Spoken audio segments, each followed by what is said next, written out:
ഊട്ടിയിൽ വന്നാൽ നിങ്ങൾക്ക് 5 രൂപയ്ക്ക് ഊണ് വേണോ? 1 രൂപയ്ക്ക് ചായ വേണോ? 3 രൂപയ്ക്ക് ഇഡലി വേണോ? എന്നാൽ എൻ്റെ ഒപ്പം വരൂ. ഇതാണ് Ooty bus stand. Ooty bus സ്റ്റാൻഡിലേക്ക് കയറുന്ന പ്രവേശന കവാടത്തിന് അടുത്ത് തന്നെയാണ് ഈ സൗകര്യമുള്ളത്. തമിഴ്നാട് സർക്കാരിൻ്റെ അമ്മ ഹോട്ടലിലാണ് ഈ സൗകര്യം.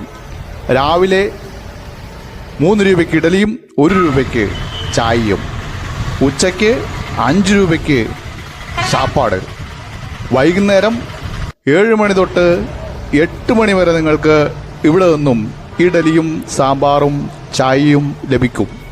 ബഡ്ജറ്റ് ഫ്രണ്ട്ലി ആയിട്ടാണ് നിങ്ങൾ ഊട്ടി സന്ദർശിക്കുന്നതെങ്കിൽ പരമാവധി ഈ സൗകര്യം നിങ്ങൾക്ക് പ്രയോജനപ്പെടുത്താവുന്നതാണ്. സാമാന്യം നല്ല രീതിയിലുള്ള ഭക്ഷണമാണ് ഇവിടെയുള്ളത്.